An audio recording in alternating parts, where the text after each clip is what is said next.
Yo, what is up, Mo? How's it going? It's going well. How are you doing? Can you guys hear me? Mic Good. check 1, 2. Yeah, I can't hear you loud enough. I can hear you, but very faint. All right, give me a sec. Boom, boom. There. Is that any better or not? Slightly. I might let me put my AirPods It in. Make a it difference. doesn't sound like you.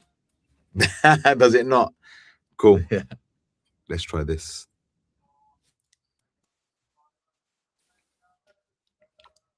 Testing. 1, 2. That Much should be a lot better. better. Excellent. Much better. Excellent. Okay, great. So you have an opportunity to also share this with your audience. So maybe on X or LinkedIn, you can also share this. It's just Cool. a Where click. is the uh Share this to your audience. Can you see that? yes, no, yes, stream this to your audience. Yes. Okay, Yeah. I need to log in or sign up. Yeah. That's It fine. is. Let It me is just a click. cool. Let me just log in. StreamYard. We're not on air yet, are we? We are, but Oh, it we takes are. a Okay. bit of time for There's a people bit of a to lag. come in. Cool. That's fine. Unless you are giving them $100 for first come first serve.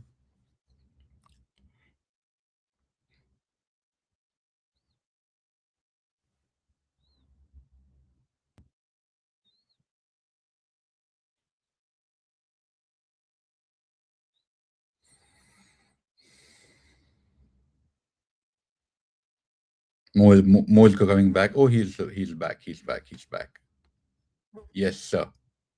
Excellent. Sorry about that. I was just signing in, which is why Yes. I left, kicked me out, and I'm then going to back. quickly share this on X uh, in a second. I was saying that people generally take a bit of time to come in, though we have a few viewers on Binance. The idea is to kind of get the entire energy going and get it rolling. Generally, I think people would only want to come in, like, if we are giving them like $100 or some bunch of tokens on first come first serve basis, then we would have like everyone coming together. Fair.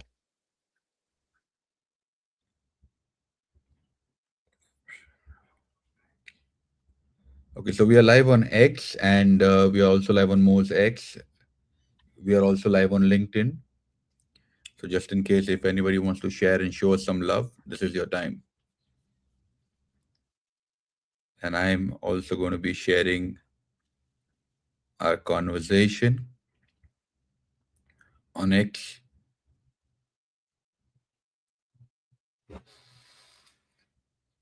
So for everybody out there watching us, my name is Vaibhavv Ali and this is AURA8. We go live every weekday where we talk about the future of money. And today is our 33rd episode.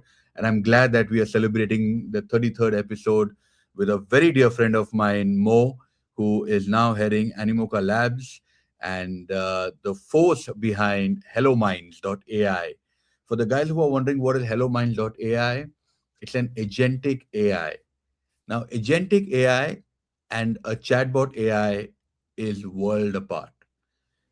Agentic AI does things for you, and a chatbot AI like ChatGPT, Grok, Gemini tells you or gives you information or has access to information. But here, this is your foot on ground. I've personally been using OpenClaw and I have been using Animoca Minds. Now, let me first tell you the experience that I've had with OpenClaw, which I shared with Yat, with the Yat on his tweet. The experience that I've had with OpenClaw is unbelievable to an extent that was depressing. Uh, I sat on this very same seat and I slept here on the floor just to make sure that I get it up and running. It took me about 4 days time, and still, some features, some connectors are still not, up to the mark. This Now, is let open me claw, just to confess. clarify for the Yes, audience open listening claw. in. Yeah, Yes, okay. open. I'm talking about open claw. Yeah. Now, now let me confess this to all the events and partnership emails that is gone from Cryptonite.ae side, they all have gone through via Animoca mines. And Ooh. I've got so much, the pipeline looks amazing. We have closed multiple speaker opportunities. In fact, I'm speaking at an event on the 11th, which is an online event. Uh, I did not approach them, by which I mean that I physically didn't, but my AI agent did, because I asked it to look for event partnerships. I asked it to look for speaking opportunities, gave them a bunch of details, and it went ballistic on its own. There is something that I want to share, and why I love agentic AI is that uh, the uh, the agentic AI actually went ahead. I'm just opening the chat where I send this to Yat. Yat is the chairman and the co-founder. Sorry, the chairman and the founder of Animoca brand. Yeah. So when I asked it to send it, now there was somebody who actually just said you can buy your tickets and all of that. Now my AI agent responded saying, "This is not a spray and pray audience. It's a concentrated Web3 native user and builder base on Binance Live, where we have over 108K followers, which is precisely the audience that will care about your event's name, crypto AI frontier tech content. If this is interesting, we can lock a 20 minutes call next week with the media partnership to hammer out the exact formats. Topic best, and it's like the signature." So my AI agent responded to a response that was perhaps a generic response, and it actually would have. I think it actually responded like how I would have responded in person. So this is the massive difference that I've seen, and I want all of us to move towards the future of money, which is agentic AI. And I'm glad that we have Mo with us. I've spoken for about 7 minutes now. Mo, it's over to you. Tell us, why should we be paying attention to agentic AI after everything that I've said? I mean, I think it's you've made my life easier because you've spoken about your example and your experience using minds as of today. And for anyone listening in, when I use the term minds, it's what we're calling our AI agents. So we use those terms interchangeably. Like, fundamentally, we've been bogged down, at least for those of us, either personally or professionally, with a lot of different tasks with admin. And I think back to, let's say, the iPod when it came out, and the best way to sell the iPod was it's 1,000 songs in your pocket. And when I think of minds, I think of it in a very similar way. It's like you can have 1,000 agents plus in your pocket. But what does that actually mean? It means all of these different tasks that take up and consume time. How can we automate these tasks? How can we have agents who are really doing the heavy lifting that takes up time? Why? Because time is the one commodity that we do not get back once time is gone. And we spend so much time doing a lot of smaller tasks. Now, you gave your example of how the AI has helped you, and actually, as opposed to it being a generic response, because you've given your mind access to your email address, what you fundamentally gave it was context. And one of the biggest issues we see with AI agents across the board are their context windows are very small, and it's very difficult to take context along with you from one chat to another chat. Yeah, this is one of the things that we're quite proud of what we've solved for, or at least it's a continuous solution, but we're happy with where the solution is now with the context windows. So when your mind was able to respond and it sounded like you, to me, if we were having this chat 2 months ago, I would have been super excited. But as of today, having had a very similar experience, it's like that's a given now with where the technology is at, because it's able to read through your emails, gather the way that you speak, and then speak in a very similar way. So the person interacting on the other end may or may not know that it's an agent. Now, my question to you very quickly, before I give a very similar example of something actually I shared on the timeline recently, are you allowing your agent or your mind to email from your email address directly, or does it have its own email address that it's emailing from? Uh, it it I've given it access to the email that we use for sending out partnership emails. Yeah. Perfect. So it has control over that. So anyone on the other side is assuming there's a human using that Yeah. that email. Perfect.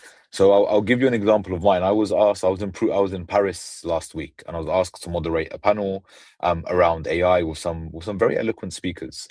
Now, for anyone moderating a panel, it's a lot of work because you have to research the speakers. You have to then also research what their companies are doing, research the topic and understand the questions that you can ask that are relevant to the panelists, but also relevant to the audience, and try and keep it engaging and make sure that there's a flow through there.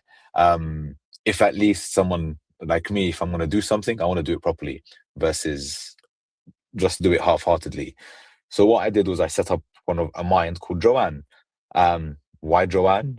One of my favorite authors is J.K. Rowling, the author of the Harry Potter books, and the J in J.K. is Joanne. So that's where the naming convention came from. And my instructions to Joanne were very simple. I gave her the details of the panel. I gave her the email addresses of all of the panelists. And this is we engage, and I think it's very important. We don't use a chat bot interface. We actually use email as the chat interface for the agents. And I'll get into why later on. And I just, in my thread with Joanne, I gave her all of this context. And then what she did from her own email address, because every agent who's launched through our website comes with their own email address. So hers is Joanne.11 at hellominds.ai. So whatever your naming convention is, will be that naming convention at hellominds.ai as their own email address. And it sent out the first email to all of the panelists with a very simple task. She introduced herself, not as an AI, but just as Joanne. And then she was asking for the time zones and then gave a list of options for the different panelists. And then she went back and forth. Now, what was super exciting is that some of these panelists had included their own EAs who were directly emailing, who were emailing Joanne directly. I wasn't aware that this was happening until Joanne came in my thread with her and gave me an update. This person reached out. These are the times that they're available. But then all of this is happening in the main thread where she's coming back, and we managed to agree a time. And that is in one thread. Then she's coming the back and forth of my thread where the research is taking place. She's giving me insights on the panelists, what things they've announced the past few months, the sequence of the questions, and I'm going back and forth with her through that thread. And then when we jumped on the call, this was last week, Monday, and I was asking for feedback about Joanne from the other panelists. And some of the panelists were thinking, well, why is he asking us for feedback on his EA? And then I mentioned that actually she's an agent, she's a mind. I wish I'd taken a screen capture of all of their faces, because it was something along the lines of, or like the eyes wide and wait, what? That wasn't a human we were interacting with. No, it wasn't. It was my agent. And you could see, and these are people who are building actively in the AI space, like the moments, like that light bulb moment going off that, okay, wow, this is the power of agents in general, but also this is the power of minds more specifically. So for me, that was my experience. And the way I use minds, some minds I use them as single use minds. And what I mean by that is, if I'm traveling to a different country, I might spin up a mind to help find hotels that are not far from the locations that I'm speaking, or restaurants because of my dietary requirements and things like that. And then once I've left that country, I'll switch off that mind. But when I visit that country again, I switch it on because it has context, and that context isn't lost. That memory isn't lost.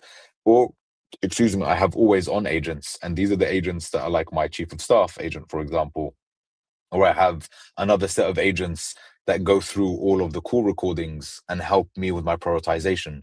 So I have a distiller agent, and then a curator agent, and then a prioritization agent that goes through all of the different Gemini recordings for our internal calls. And then I have a Scrum Master agent, which then spits out all of this output into priorities.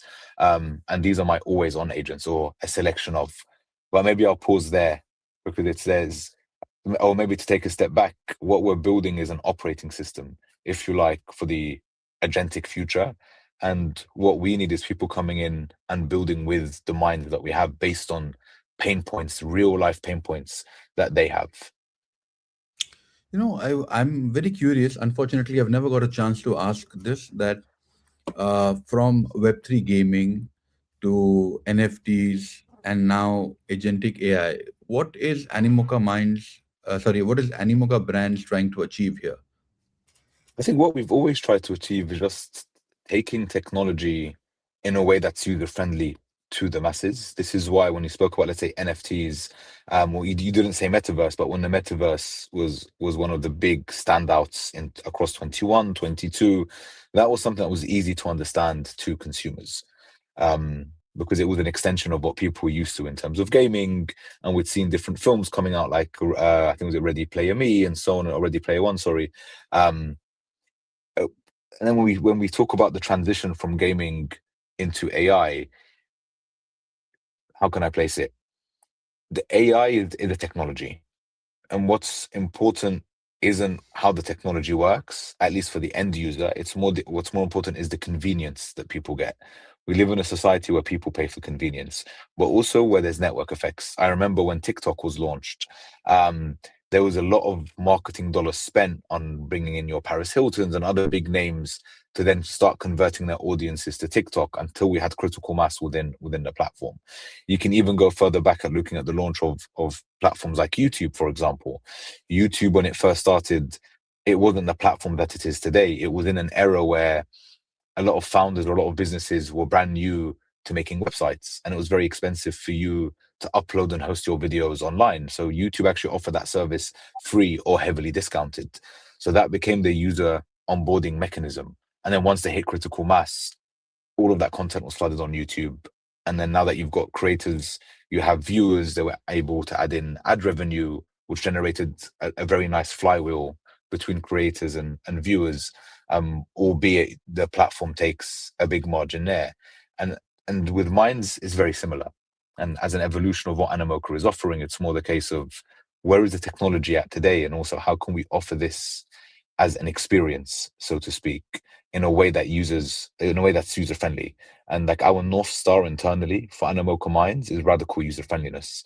Like a lot of the pre-existing or new platforms that are focusing on agentic AI, they're not building something that you can take to your siblings who are not tech savvy. They're not building something you can take to your parents. Like you mentioned the OpenClaw, and it took you 4 days. You were sleeping in the office. It took me about 3 hours to set up my OpenClaw instance. And it was fun going through the process. But for the average user, no way are they going to spend hours upon hours of watching YouTube videos, spending hundreds of dollars buying a Mac Mini, because they're chasing FOMO, so to speak. I need to do this. No, no. It's you want something that honestly is easy as one, two, three.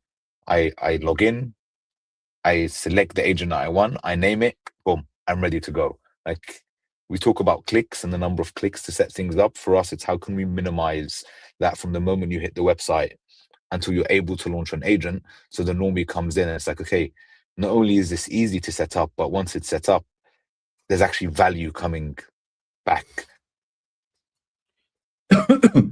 Mo, uh, I'm I particularly really look up to the technology that is being tested and used in the pornography space. Now, they have been one of the earlier adopters or the earliest adopters for payment gateways, for pay per view, VR, for example. They have really gone ahead and they have, and in fact, the first people to actually accept crypto online.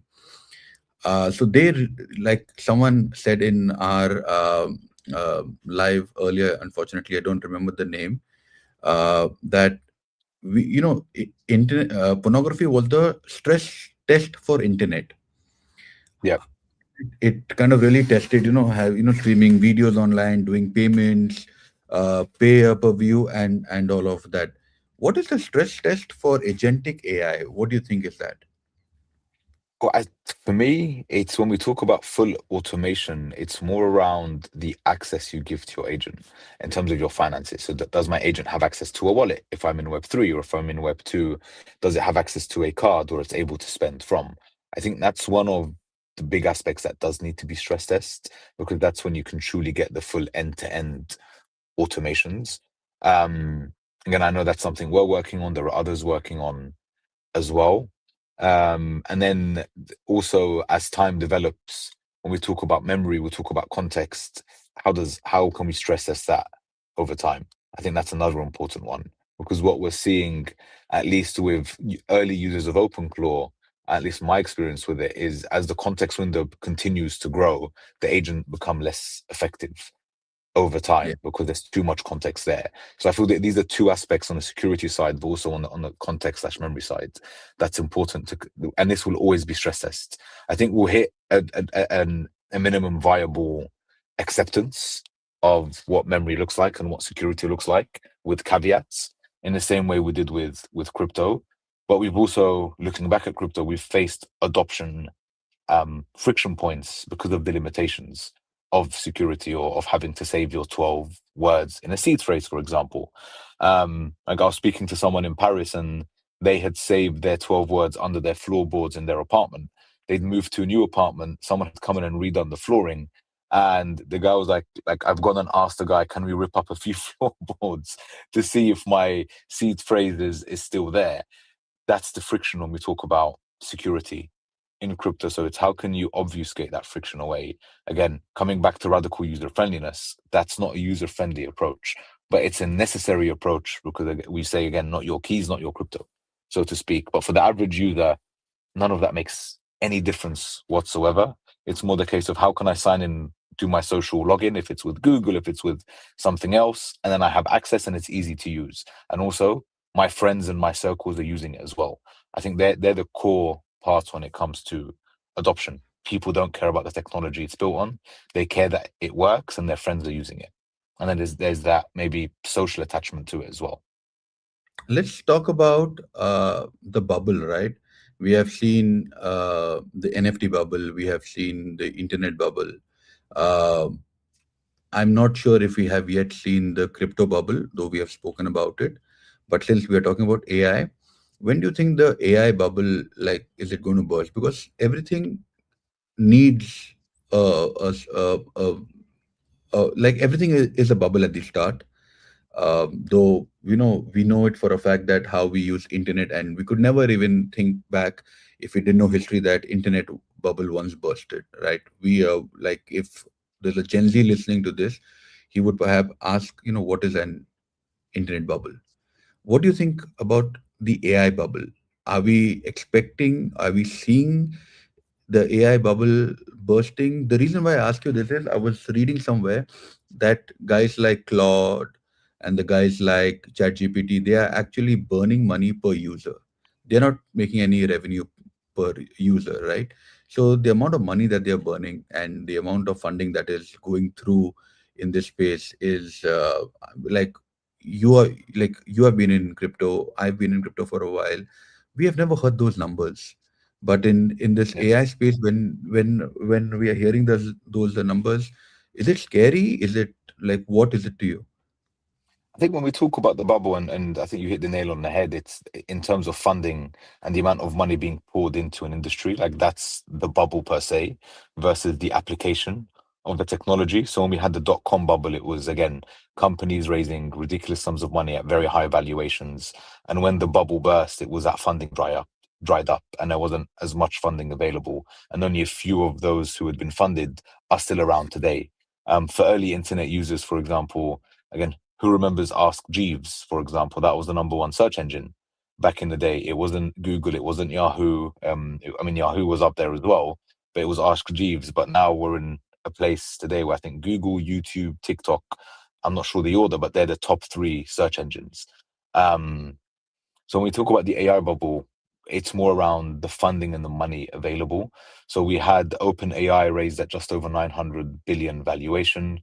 Anthropic topped that as of last week or 2 weeks ago. I think they're at 960 or 965 billion valuation. So touching the $1 trillion mark. I think SpaceX, even though it's not AI directly, but still within a bubble, so to speak, raising at nearly $1 trillion. I might need to fact check that one, but I think that's at least from what I've read. Approximately. Yeah, yeah, Yeah. you're So, right. like, are we in a bubble? We are in a bubble as of now. Also, why are each of like the big frontier companies, so the frontier companies being like said Anthropic, OpenAI, um, Google with Gemini, and Grok, why are they working at a loss? Because the moat isn't the technology per se. I think a point will come in time where the technology becomes commoditized and there's not much difference between what all of the models can do. The moat, what we've seen historically with the rise of AI, has actually been the relationships that people are building with the tooling itself. So whenever, again, I was an early adopter of ChatGPT. Again, ChatGPT's come a long way from like 3 years ago or 4. I think it launched what, November 23, if I stand corrected, I think is when ChatGPT became available, at least for myself in the UK. And people don't want to switch because they've built up relationships with their AIs. So it's more the case of, can we continue to improve infrastructure? Can we continue to have users? Because a point in time will come when the inference tokens, the price of tokens will go down. There's another thing that we won't get into today, but it's very important. It's, we need energy. So what we're seeing is actually Sam Altman of OpenAI. He's spending a lot of time in the Middle East. Why? It's less so on the technology side, but more so making sure he has access to data centers. He has access to renewable resources or petrol to keep the energy on. So I feel it's also an energy race while it's a technology race. And being able to raise at these crazy valuations becomes an enabler for those discussions when you're going in and having discussions with different nation states. Will the bubble pop? Every bubble has popped when it comes to funding. Money does dry up, but that's where it's super important to have your moat. And the moat is around, at least what a strong belief for us is how users are experiencing your product, even if there is a superior product on the market. Which is why the OpenAI still have a large user base in terms of ChatGPT, even though you can argue what Claude's offering is far superior as of today. But then again, I was seeing the difference. I use Olama, various modules, and I see the difference, and they tell me the difference is maybe 90%. Like there's a 10% difference between a paid model and a free model. I believe it's the same difference if somebody goes to the 124th floor of Burj Khalifa, which is the regular observatory, versus the 144th floor of Burj Khalifa, which is like the VIP observatory. You can't really make much of a difference, right? 20 floors at that level, you can't It's figure out the. insignificant. Yeah. Yeah, yeah. It's not. It's more a flex to say I made it into the VIP Yes, room or the VIP yes, floor versus the actual experience of the view itself. yes. Now from Burj Khalifa, let me talk to you about the man who built Burj Khalifa. His name is Mohamed Alabar. He is the founder of Imar, and he's also the founder of Noon.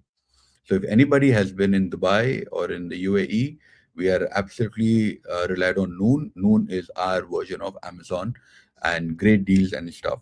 He very recently said that he is going to remove 30% of his workforce, not because they're not doing a good job, but because AI or agentic AI is going to take all of that away. Uh, we already have experienced that in terms of, because we are hands-on over here, but there are a lot of people around the world, for example, kids in Egypt, kids in India, kids in Africa, who perhaps have no idea what's going to hit them. We are going to see a layoffs. We are going to see mass uh, uh, people who are jobless, people who perhaps are not ready as like what is going to hit them.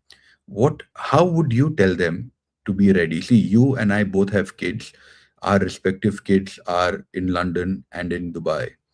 uh, it already gives them an advantage. But what about the kids who are underprivileged, who are 16, 17, 18, who are now getting, who are graduating out to win the world, and something is going to hit them that they would have never thought about it. Yeah.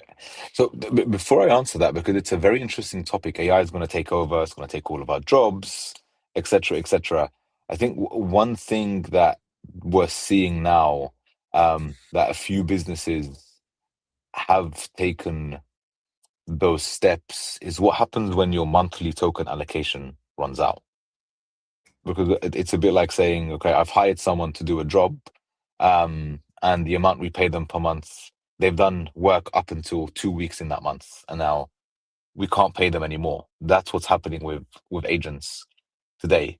So I don't feel we're there yet, because it's, again, the infrastructure is not there. Tokens are still quite expensive. When I say tokens, again, I'm talking about the credits or the tokens at the LLM layer, not crypto tokens. Just for, I know it is a Web3 based audience. We're not there yet.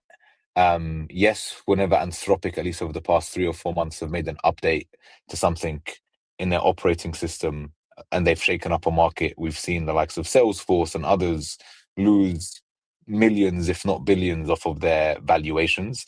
But all of that is more the case of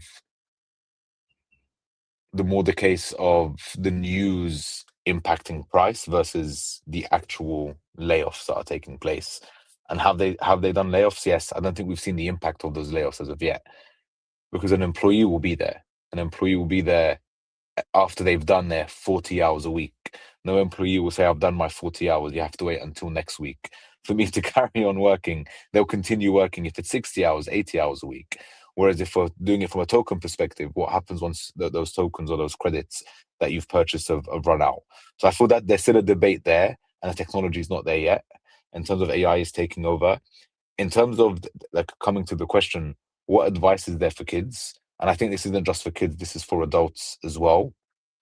There is going to be an inflection point in the future where, like, as AI usage continues to grow, we're going to hit this point where if you're AI native and that open to what AI native means as of now, you will continue on that journey. But if you're not, you will sort of fall foul. And to your point, that's when you'll be out of a job, or that's when you will be struggling with what the new future holds. But in saying that, there will also be new opportunities. So a lot of, let's say, businesses, for example, and I'm seeing this quite, like, being in London, I'm seeing a lot of the again, frontier models and other big tech companies opening up offices in London, and there is a growing market for actually teaching people, teaching businesses how to use AI. Now that is a segment in the market that didn't exist 6 months ago. I think And you have, yeah, OpenAI is already doing that. They would, I think, charge you $4 million and then send you six of the top engineers, and they will convert all your workflows into AI workflows. I think OpenAI has already started that. they have, but how many small and medium businesses have $6 million? Hardly any, if any, at that point. So there will be new opportunities being released into the market based on the needs. Again, if we were going to go back to simple economics, it's supply and demand, and there'll be a big demand, to your point, for AI automations and so on and so forth, that the big frontier companies will not have the workforce for. So that's opportunities, again, going back to this graph, for people who are AI native to actually realize that there's an opportunity in the market and start addressing those opportunities, regardless if they're in Nigeria, in Egypt, in the UK, in the US, in Dubai. And with the access to the technology, given that everything is run online, for me, that's where it becomes easier. Whereas historically, there were higher barriers to entry. Today, just through having a mobile phone, you're able to, and an internet connection, for me, that barrier becomes less and less over time as well. Fair point. I want to show you a conversation, which is like, okay, I don't want to show you his name, but yeah, this is the Yeah. approximate conversation, which says, "Hi, hope you're doing well. Sorry for reaching out again, but I'm still actively looking for a new BD opportunity and thought I will check once more in case anything has changed since we last spoke." We haven't spoken. It's just it's a forward. Sends Yeah. me the resume. I said, "Man, sorry, AI agent took your job away." He said, please don't say that. I said, honestly, tell me something that you can do in BD that AI agent can't do. And he responds, human touch. But let's actually break this down. If somebody is not a great sales guy, if somebody is not well connected in the, for example, in his case, in the Web3 space, uh, he is not going to be employed, even if he learns AI, I, and even if he implements agentic AI, I, because I, I, at a it junior depends on the level. approach. Yes, It please depends tell on me. your approach. So, like, if I was in this person's position, for me, if I want a job at a company for a BD role, what I do, regardless if I'm leveraging AI or not, but AI will speed up the process many times, is actually find the opportunities and go to them with solutions versus saying, "Give me a job. This is what I can do." Because once you showcase your value, that's when there'll be a higher opportunity of success for a job, because you're coming to the table with value versus saying, "Employ me," and then the value will come. That's when you're correct. That's when the AI is super important. I feel the other aspect in certain roles, and I think we saw this with, was it A16Z? Well, one of the big VC firms. No, it wasn't A16Z. I've forgotten the name now. One of the bigger VC firms, they're automating. And one of the key takeaways is that there were 3 roles where they were going to keep humans in, and one aspect was on the BD side of things, or on the portfolio side of things, because you need that human interaction. You do need that human touch there for a human to follow through. So one aspect of the agentic AI is the human in the loop aspect, and there are some solutions end to end you don't necessarily need the human in the loop, but there are other aspects where you do need that human touch, for sure.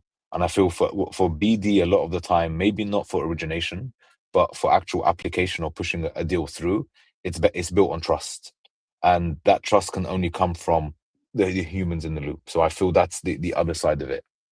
Yeah, as I mentioned, right, you have to be in the game. You have to be out there and about, and should be with an existing relationship. Yep, Starting new, I think what you said, figure out the opportunity and present them the case, like present them the use case that you can perhaps handle that for them, which is another great opportunity there. But let's talk about the way agentic AI is growing. Um, I was seeing the open clause skills, right? There are about the best skill only 178,000 people have used. So this is clearly the 1% of the world who's actually using agentic AI. even less than that, the 1% of the 1% of the 1%. Right, right.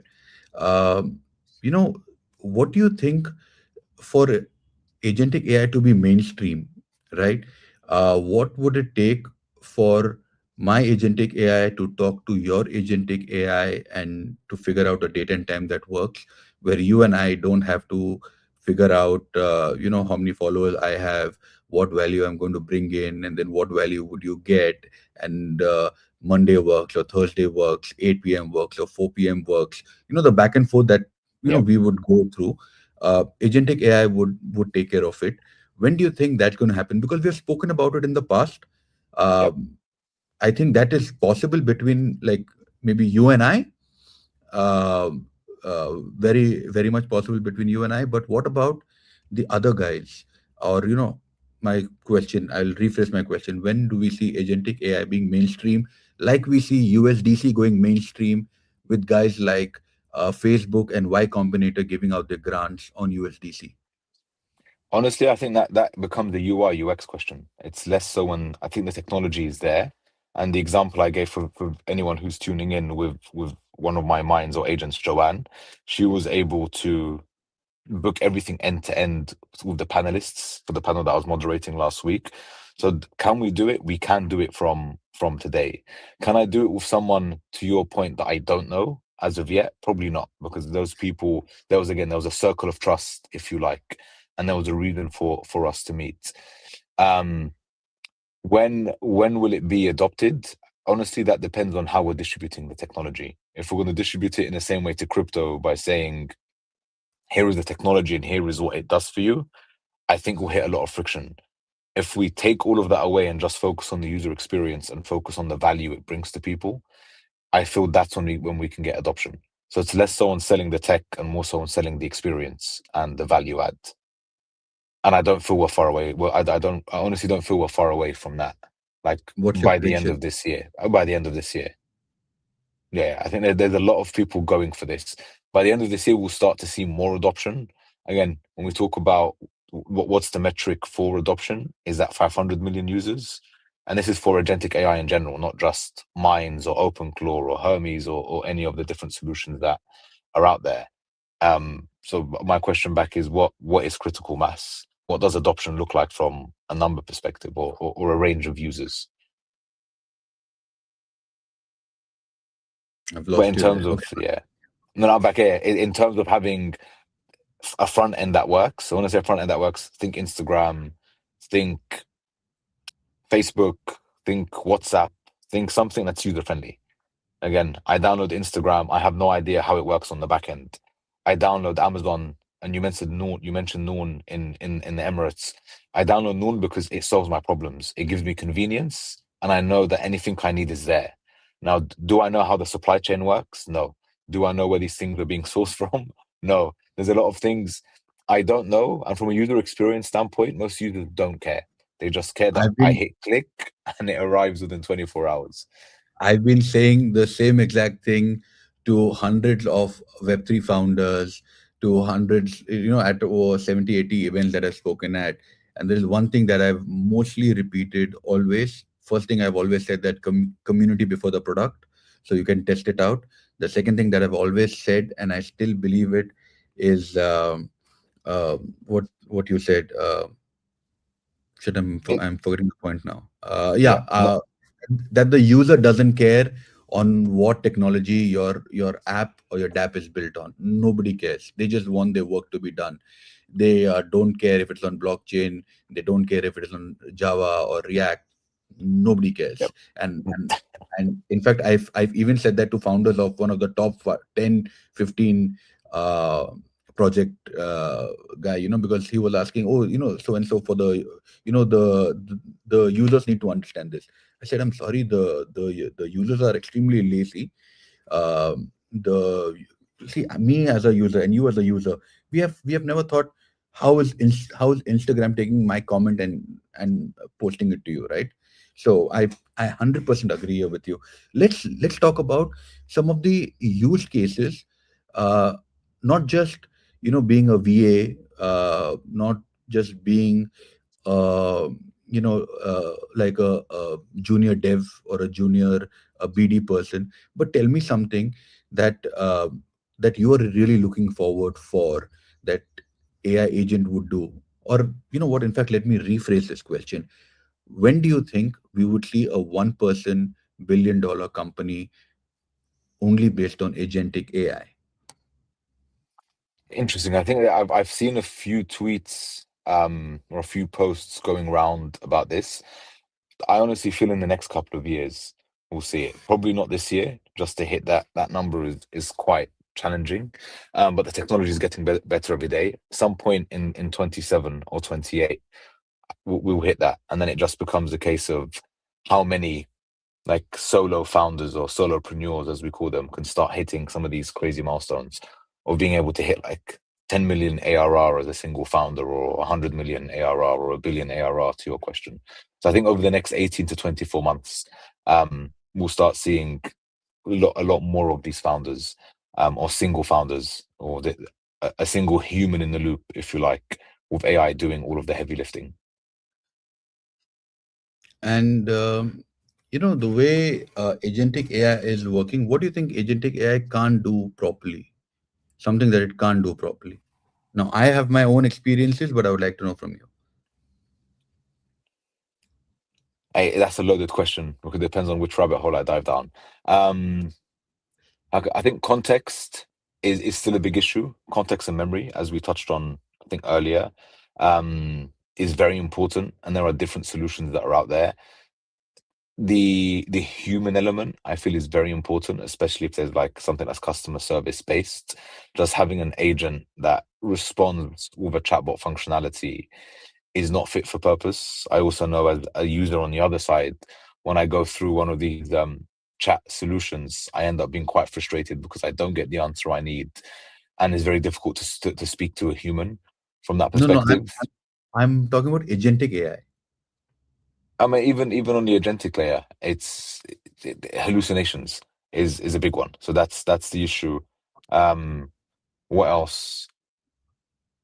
I think we don't fully understand the power of agentic AI as of yet, at least with the agents that we've built, because our agents have persistent memory. It means that once you've prompted them, they'll carry on working post-prompt. So a lot of existing AI solutions, be it at the LLM layer or even at the agentic layer, it's still, there's some kind of stimulus from a human. The agent does the task and it comes back with an output, and that's it. Whereas with the solution we have is, once it's come back with the output, it will carry on working in the background, depending on what that task is, to improve that task or to improve the output of that task. Or in the example I gave with my mind, Joanne, she carried on working to find the best optimal time for all of us to meet. And then even though we'd locked in a time with the panelists, and one panelist couldn't make it. She carried on unprompted until she found an optimal time for all of us. And even when she came back to me in a separate thread of the topics we should be discussing and the research, which was V1, if you like, she came back with even better research, V2, unprompted. So for me, that's excellent. But to your point, I mean, the question was, and I've sort of gone off on a tangent. The question, what are the challenges as of now? And I think it's just Yeah, having full what do control you think of agentic AI can't do as of now, or is really messed up in terms of doing it right now? it. It gets caught up on specific tasks, is what I'm seeing. So sometimes it takes things too literally as well. You give it a task and it will come back with like the literal of that task versus being like, okay, there's more context here. This is what the human meant. And some people think it's down to prompt engineering. I think we're moving away from prompt engineering and looking at end to end, where you're more directing the agent versus telling the agent exactly what it needs to do at every turn. Okay. So for all of us watching here, let me tell you that the our guest Mo is one of the key figures in this space, right? He has also got an opportunity to be on stage with the founder of OpenClaw and is really hands-on working with Hello Minds, which is earlier called as Animoca Minds. And the way the world is moving, I think you all have to, not you think you should be paying attention to, right? Maybe crypto you should have paid attention to, but this one is that you need to pay attention to. We are talking about agentic AI and the problems with it. We were talking about, is the AI, the agentic AI bubble going to burst? What is the scenario here? But let me, on what you said on the hallucination. um, I actually have WhatsApp agentic AI turned on. uh, I, I later on got to know that even Hello Minds has agent that connects to the WhatsApp. This is a conversation. Now, for people who want to take a screenshot, can, about somebody giving me some details. My agentic AI says, "Thank you for sharing the details. I have noted you do so and so." And then it says, "Certainly, our details, again, for your convenience, is location, Rifa Plaza, X floor, X street, Bardubai. We are located in the same building as Red Apple, Star XYZ, some hotel." And then it says hotel and Jaya kitchen restaurant consultation time and all of that, right? It just go, yeah. Yeah, and Yeah. and I have never ever had any conversation with any office number, right? With any kitchen timing, any, like, in that location. But it just went out and it sent it out. Now that's a big problem. What if this was a VC who I was speaking to? What if this was a potential sponsor who I was speaking with? What if I was speaking with my you know my in-laws or my anybody else, right? This is just random. It is gone here, right? Yeah. With these timings, and then, like, this is a major problem right now. So do you think we have to pay more attention, or should we give less control to agentic AI right now? I mean, that's the question. That's not our solution, is it? That's a different solution. Is this No, minds no, that you were showcasing? Okay. this is the native WhatsApp AI agent.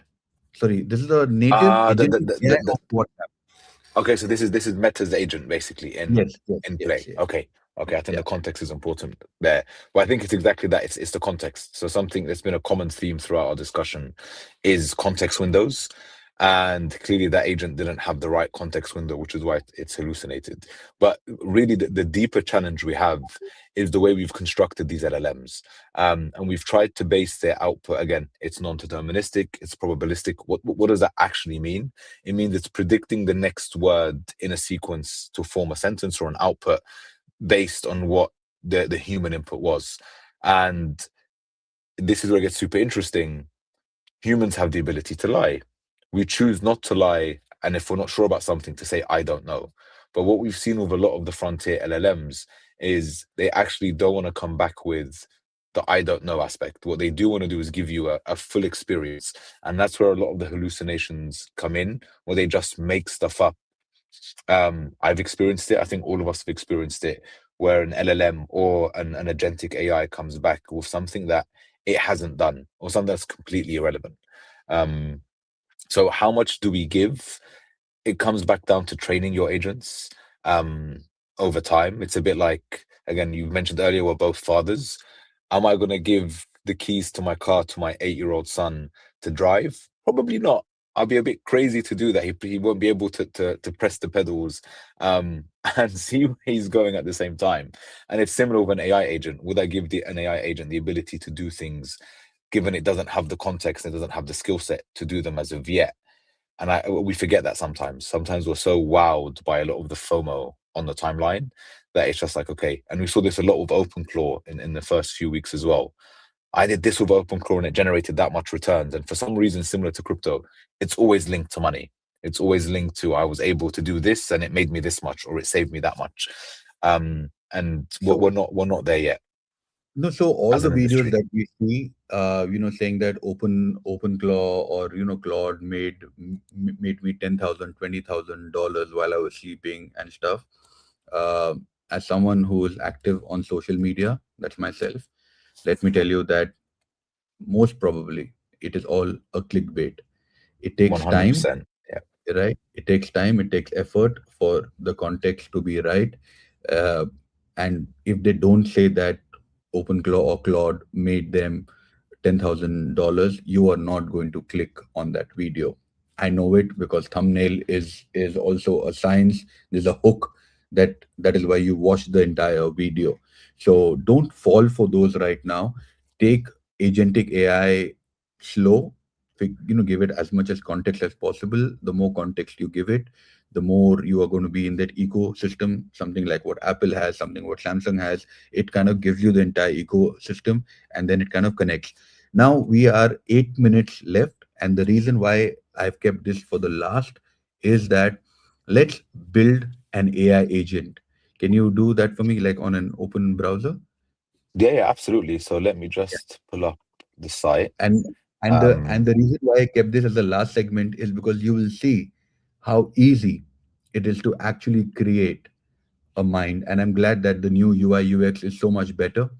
And the beauty is every bit of AI or agentic AI is improving, right?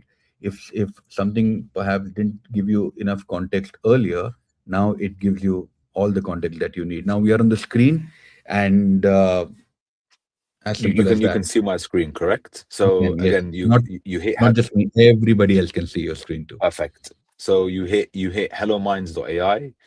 This is the landing page. And I think what's important here is either you can click launch a mind, or you can scroll down and see the different minds that we have.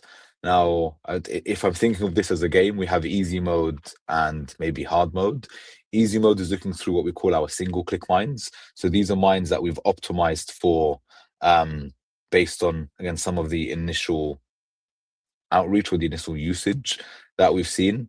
So I'm someone, for example, that I have a lot of inbound emails coming in. So maybe an email manager would work well for me, or I might be someone who I want to get fitter. So I want a fitness coach that can help track my progress, that can suggest different kind of meals for me, that can suggest different exercise, that can hold me to account. Um, so if there's one of these mines that I want to launch, again, I'm signed in.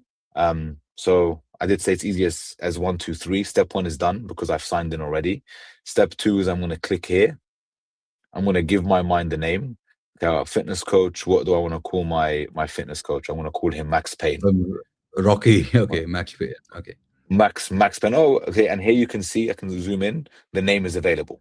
Why is the naming convention important? Because each of your agents or each of your minds comes with their own email address, and you interact with them over email. We can do it with Telegram. We have a hacky solution for WhatsApp. We're working on different messaging apps, and we're also working on the chat interface because we know that's something users are familiar with. But even I'm intrigued to see whether Rocky still exists or not. There we go. So I won't take the name Rocky in case someone else wants to take the name Rocky. Um, or I'll call it Rocky.B for Rocky Balboa, obviously. And I'm going to click launch now. And that's it. So Rocky B is ready, and all has been sent to my email address. And all I'm going to do is I'm going to go to my email just to show you. It normally takes up to 30 seconds or a minute for the email to come through. If you are using it for the first time, it will likely end up in your spam or your junk. So please check in there. But that's as easy as it is to launch a mind.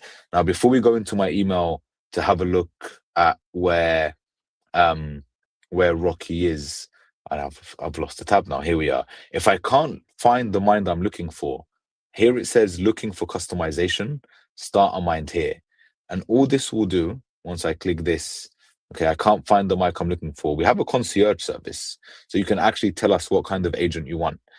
Now, what's happening at this point is that concierge comes to me via email as well. So you can see that there's a theme going on here, and the steps really are as easy as this. Check your email. You'll meet your concierge, and then just tell the concierge the problem you're solving for or the mind that you want.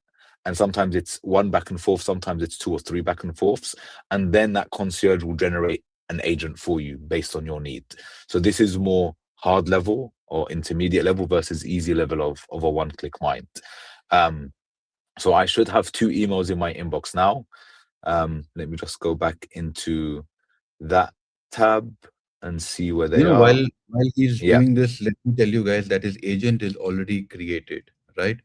His Yes. agent is on, and now he has to perhaps give his weight, he has to give his age and all the other details, and tell him that what he wants to achieve, whether he wants like a six-pack abs, or he wants to be healthy and to be fit, what whatever he wants to give in, and then it will perhaps create a custom workout plan for him. And since this is Animoca Minds, I don't know about the others, but what Animoca Minds does is, or rather what Hello Minds does is, that it keeps uh, checking with you, because it has a persistent memory that I'm a big fan of. It keeps checking with you, and if something is not working, it will also help you change it. Am I correct, Mo? What 100%. So you can see here, like these are my online minds. I have 17 that are online. I mean, I need to top a few of these up. Think of cognition as your credits. We'll just call them cognitions. So Rocky B has been generated because he's a fresh mind. He doesn't have any cognition, so I'll need to top him up. But again, here is where you can see the minds that you've created. Let's say, like, I've got one of my friends who's a fitness instructor and I want him to interact with Rocky B. I can come in here and I can manage the circle. So I can add other people to the circle or other minds to the circle. So from a communication aspect, it's not just a one-to-one communication. This is why we've opted to go for email interface. You can have certain minds. Maybe Rocky isn't a good example. I can showcase Joanne. And then again, this was the mind that I used for the panel. So my internet connection is a bit slow, as you guys can see.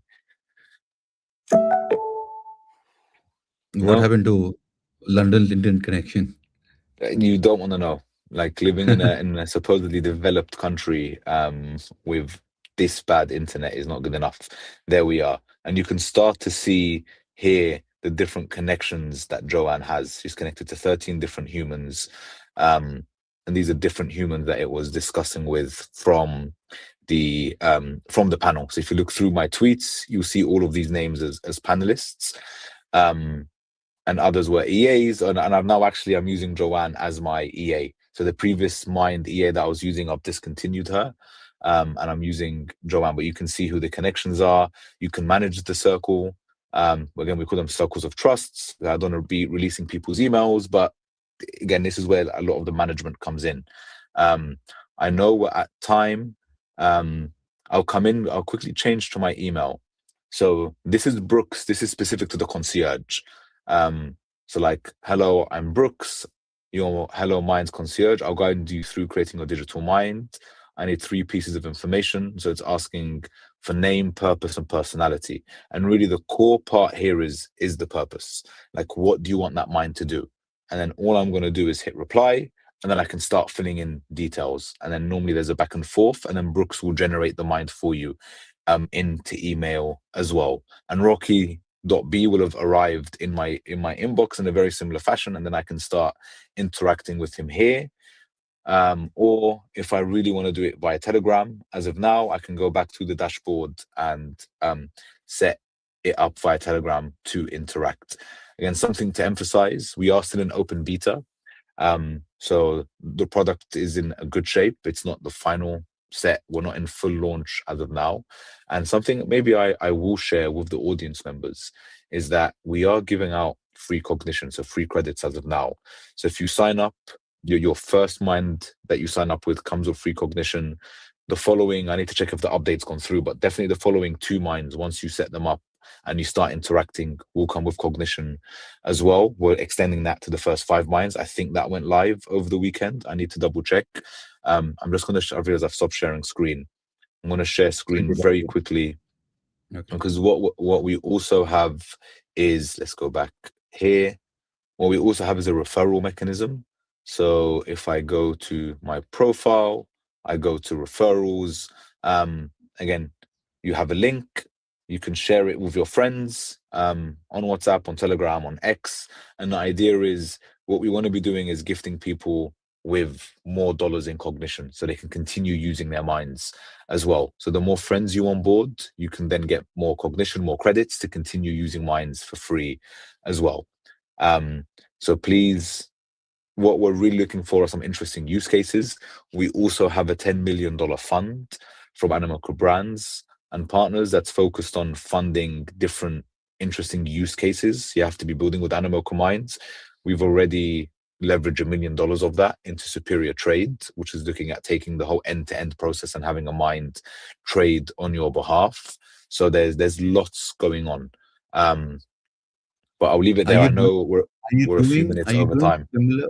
Yeah, are you doing similar to what OpenAI is doing with YC Combinator? Not similar, not the same, but similar. Do Okay, we so have you're an giving outright commission credits or you're giving USDT or stables? both? So the investment will come in the form of fiat or stables, again, dependent on the project. So that's more of an investment system.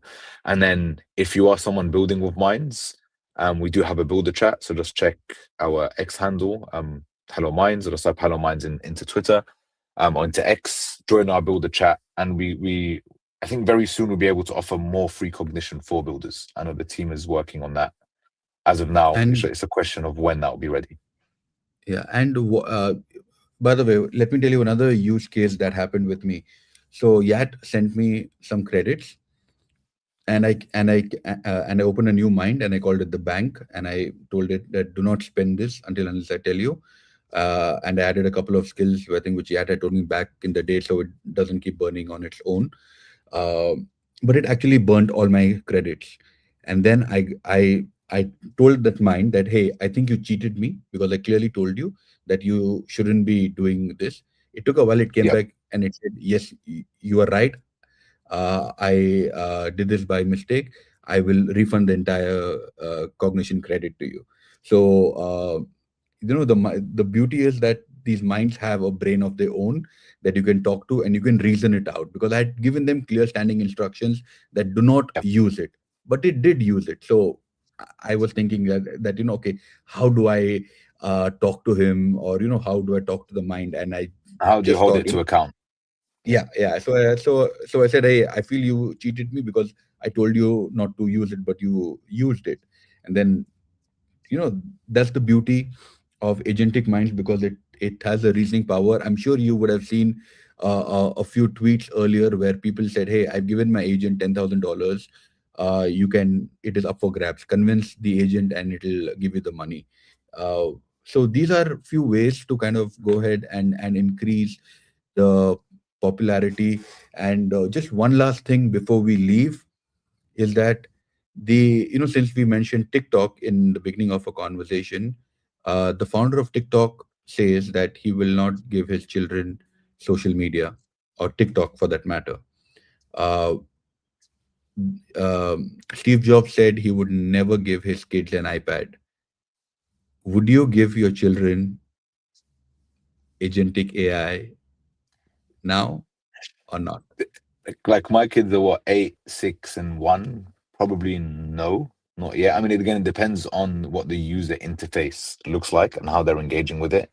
If it's an app that on the back end is agentic AI that's helping guide their learning, then maybe, because it's a much more of a personalized learning track versus them interacting through a chatbot like chatbot with an agent. Probably a no on my end, given their ages. If their user experience is different and it's something that's aiding them and is being personalized to improve their output with education or something else, potentially yes, I would. So it really depends on what the aim is, with that. Having said that, like my kids get like limited TV time. We do have an iPad, very limited use of the iPad as well. So like knowing that technology has an inherent negative effect, with early usage, and that there is data, at least now, to not to suggest, but to showcase that there is an impact. Um, and one thing as a parent I hate, and maybe this isn't relevant to this conversation, but relevant to us as fathers, is whenever we go out for dinner and you see parents giving their kids like a tablet or a phone, it's like a pacifier. It's literally like a dummy to keep them shut up. So the kids like, and it's just, I'm really worried for the next generation of kids coming out who have been raised by phones. When I say raised by No, phones, with the phones, yeah, like that is very worrying for me, because the attention span of these kids is non-existent.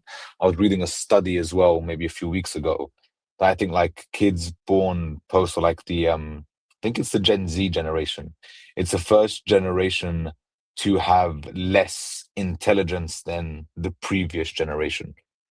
And I think that's only going to get worse, with like the nonverbal and the reasoning skills and things like that, because the mind is just so used to instant gratification. And when we talk about the algorithms on TikTok, on X, on YouTube, and so on and so forth, it's all about maximum dopamine hit. And what we know for humans, where we've really flourished, has been around resilience, has been around problem solving, has been around not giving up. Um, but I think there's a saying that says hard times make for, and I'm probably going to butcher it, hard yeah, times yeah, make for strong men, and then easy yeah. times make for weak men. And you Weak, can sort of weak see man. that live. Yeah, you can sort of, and then this is beyond gender. When I say men, it's just like for humanity and in general, regardless You if know, you're a man or a woman. what you said, absolutely, you hit the nail in the head, because basically that phone is the baby sitter, right? Most of It's the us, pacifier. It's yeah, literally yeah, the yeah. dummy, the kids. Yeah, it's the pacifier. Yes, and also I understand that parents need some time of their own, and that is why back in the day it was said that you need a village to raise a child, because you need somebody who can take care of it. I understand that not all of us can afford a nanny, uh, but that is, it is what it is. These are some some trade-offs that will affect the child negatively for sure, because whatever said and done, uh, now I see that back in the day, the way people lived is something that we need to live. Like back in the day, people walked about 14, 15,000 steps a day. They were hunter and gatherers. Here we sit down and we order food on our own. Right now, in the space that we are in, we can get a lot of work done than what we could have even got done maybe 3 months ago. The time is changing at a speed that we can't even imagine at. And there is one suggestion that I would like to give out to everybody out there, and as even Mo said earlier, that please pay attention to new technology. And I would say from my side, which I've been doing for like a couple of years, take out 2 hours and go into rabbit holes, figure out things even if they're not related to your space. Because for someone like me who actually like, now we have a word for it. It is called career zigzagger. Someone who started as a performer on stage, then as a radio jockey, then started India's first midnight food home delivery service, to starting to doing social media, did content, got into Web3, XYZ, right? This is the kind of stuff that will actually help us grow in the future, because uh, the era of specialization perhaps is over. Now is the era of being a generalist, and having a good idea about everything. And now with AI, You can put all of this together and be able to present your ideas well. If you are ever even thinking remotely that should I try an agentic AI or not, I'm glad Mo gave us a great news that everybody now gets free cognition, which is basically free fuel to run a car. So, Hello Mind is not just giving you the fuel, but also is giving you the car, and for you to figure out what you need to do. You can use this for sending out job emails, like if you're looking for a job irrespective of whichever industry that you are in. You can use it to do outbound emails. You can use it to control your inbound emails. You can look at it to make money, because this is the time when you actually need to go all out and figure out what needs to be done, with your life, because time is changing. And that is the main reason why we do these conversations every day. At times we do it twice a day. We bring in the best of the best minds in the world, and we want to know more, in terms of what is the future of money. Mo, before we leave, just one last question that I want to ask you is, what is one what is that what are some questions that you think I haven't asked you? Maybe we can keep that for the next session, but like like maybe I'm not asking you some right questions. Well, I think you've asked good questions. I mean, if there was a question, it's what makes minds different, just as an opportunity to maybe show off a little bit. And I want to flash something up on screen Sure, I'll very be waiting. quickly. I mean, it just showcases the different layers there are to minds. Because it's not the case that we have like mind solves for one thing, it solves for a number of different things. Let me know when you can see my screen. Yeah, it's Yeah, visible. perfect. So it really depends on where of the layers you come in. If I'm just an end user, being able to interact in places that are natural to me, again, email for most who are over the age of 22, 23, Telegram, and um with more integrations coming.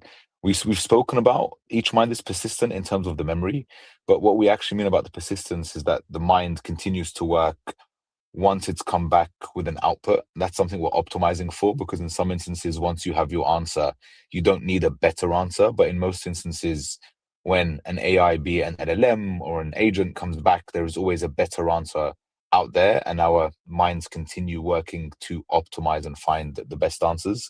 That's what we mean by the persistent layer. They also get to know you and start building up their own identity over time, so you can build up that personal relationship, which is really one of the big moats we see for AI. The communication layer is super important, which is another reason why we went email first. Every agent as of today is a one-to-one interaction. If it's my OpenClaw, or if it's my Hermes, it's a one-to-one interaction. Yet with Minds, we saw with, for example, when I gave the example of Joanne and I showed on the dashboard that she was connected with multiple other humans that are able to interact with her. I went through very quickly one of my workflows, which I have a number of different minds interacting with each other. So being able to have like a one-to-one or many-to-many interaction, I think is super fascinating. Another example is of why this is important is, I don't know, like coming to book a holiday, I've created a mind for that and I've shared that mind with my wife. So we can both interact simultaneously with that mind. And it doesn't change the context or the memory, but also it updates and comes back with potential holiday solutions and destinations for us. And that's one tiny use case amongst many other. Um, our intelligence layer, so part of our harness, which I think is something super valuable, is depending on what a human or a steward is, what we call humans in this case, depending on what the steward wants as an output, we will route to the best LLM to give that output. And for a lot of people, they worry that the prompts are not good enough. As part of our harness, regardless of the prompt you give the mind, we will improve that prompt to make sure what comes back is the most valuable. And then finally, something I've not touched on, but I feel this is super important because, again, the podcast is around the future of money, is really our bazaar or our marketplace layer. The idea is what we've seen today with like the App Store and the Play Store became an opportunity for developers to develop different apps, different solutions, and then based on downloads, there's some kind of monetization. With Minds, it's a very similar process, but without a 30% tax. And what do I mean by that? What AI has enabled is for anyone to become a creator. So you can actually create and build different kinds of minds, different kinds of skills or capabilities that agents can use.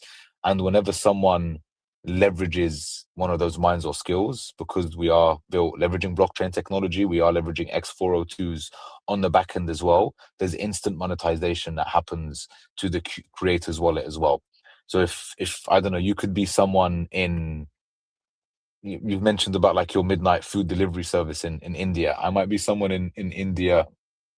There's a specific problem that needs solving for small businesses that's there, or for a specific part of the population. I might create that mind, market that mind, and then for everyone who uses that mind, or that agent, there is a payment coming back to me as a creator. And everything is done on chain, and it's all done with stables, USDC as well, because we're leveraging base for now at least. How So do we that's, create a yeah, how do we create a skill? you just speak to your agent. So I'd go to the concierge, launch an agent, and tell it exactly what it is you want to do, and the agent will create it for you. That's the beauty of this. So why It's can't I? accessible. So why should I pay for an skill when I can build it on my own?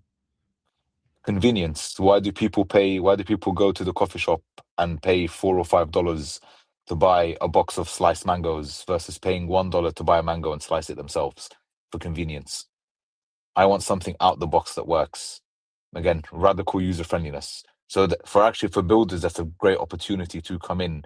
And when we talk about how the economy is changing to accommodate for AI, and we spoke about job losses earlier, here we're giving people the tooling necessary to actually create new forms of monetization for them. Well, on that note, I really want to thank Mo for his time. We need to have Mo back again, and speak more about how, and how Hello Minds is doing. We get a larger picture over here in terms of how you need to go and build your AI agent. We had conversations, about how the world is moving ahead, and I'm glad that we actually got the agent up and ready in a few minutes, which is absolutely unheard of. And the beauty is that you don't need any other subscriptions other than one. uh, when I actually installed OpenClaw on my machine, I either had to connect it to Claude or OpenAI or to Llama, and it's a really long process. And then at times the homebrew is not there on terminal. We have issues with the codes not going in, So so on and so forth. Uh, I did OpenClaw it. was not easy to set up, but it was more for fun. I thought OpenClaw was a tool that started to enable a small minority of people who were happy to go through that friction point.